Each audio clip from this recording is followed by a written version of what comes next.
Hi, everyone. My name is Matt Haynes. I'm an audiobook narrator, and this is part of my study of accents and voices.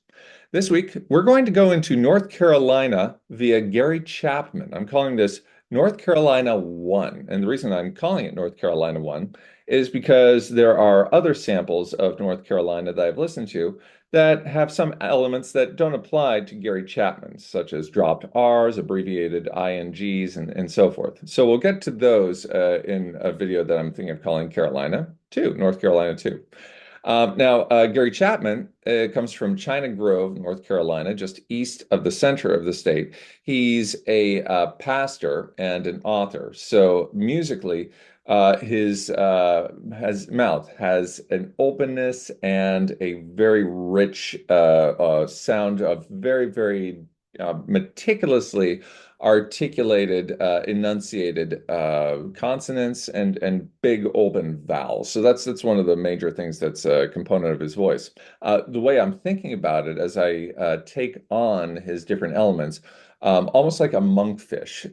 With what I find is that my lips go down on the sides and I open way up in the back, but it's a monkfish with a hummingbird tongue. I don't even know if monkfish have a tongue, but this one is very enunciation oriented, very enunciation oriented. So there's a lot of things that would normally be dropped that are kept, like the T's at the ends of the words or the D's.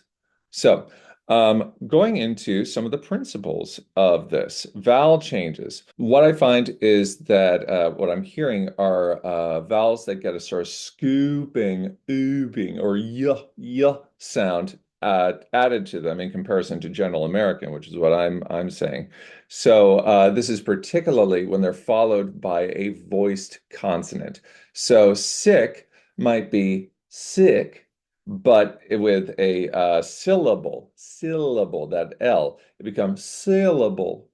That's how I'm hearing it. So the O sound, General American O, becomes something closer to an O, goal, goal, goal. The A sound becomes an A, delayed. Hear that voice D, delayed. I, I. This is a little tricky, and you'll hear me sort of getting it here and there with the song lyrics I'm going to do as my way of practicing.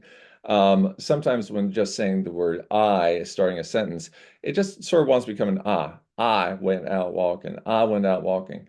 But if we have sky, I'm hearing something like sky, sky, sky. Or if we have it especially followed by a voiced consonant, survival, survival, survival. Hear that I sound. The U, ooh, becomes closer to an EU, student, student, student. Need, need. The ow becoming closer to an ow, round, round. The I becoming closer to an I, kid, kid. The or becoming a very rich or. No real changes because we know that's followed by an R. So now here are a couple of things that are not very scoopy, and I'm sure there's a linguistic version of that word. Put it in the comments. But what I'm hearing is the becoming an I. So set, S-E-T, becomes something close to sit. However, I'm finding that the I doesn't become an I'm finding that the I likes to take its scoopy form to it. The sound, at least for Chapman, it stays an does not become an or an aya. It just stays an So back, back, back. The as in stop, I was thinking would become sort of an all, but actually it just seems to become a straight on stop. The other thing that Gary Chapman does is with words that start with a WH, he does the classic wha, wha.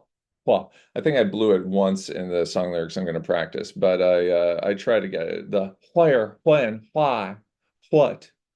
So musicality to his voice is very up, down, but also sustained on some things and go down, especially on dependent clauses. So when I went to the store, I bought some cheese. When I went to the store, I bought some cheese. And it goes down on the end. I typically would have a more staccato kind of thing. When I went to the store, I bought some cheese. Notice how I do cheese. But we have for Gary Chapman, when I went to the store, I bought some cheese. All right, everybody. It is song time. We're going to take the principles of North Carolina via Gary Chapman, and we're going to apply them to the lyrics of U2's The Wanderer, also made famous through the vocals of Johnny Cash. I went out walking through streets paved with gold, lifted some stones, saw the skin and bones of a city without a soul. I went out walking under an atomic sky where the ground won't turn and the rain it burns like the tears when I said goodbye.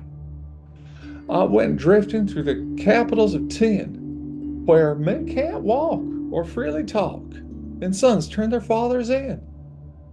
I went with nothing but the thought you'd be there too. I went wandering. I stopped outside a church house where the citizens like to sit. They say they want the kingdom, but they don't want God in it. I went wandering. And that was The Wanderer from U2. Music by Kevin MacLeod, who gives this stuff out royalty-free, public domain. Thank you so much, Kevin. And the major service, I hope, of these videos are that they get comments started, especially if you have specifics to share. Examples of people speaking with the accent, and any references, websites we can go to, or any things that pick apart what I did in the video that you think are headed in the right direction or not. If you are an author or a publisher and you're looking for somebody who has a curiosity of lots of different accents and is practicing them rigorously, that's something that we should talk about. I've got over 70 accents and voices now in the catalog. Likewise, if you're a narrator and you're doing dual narration, you're looking for a partner with which to do all sorts of characters, let's try that too. In any case, I hope that my voice and your ears meet again real soon.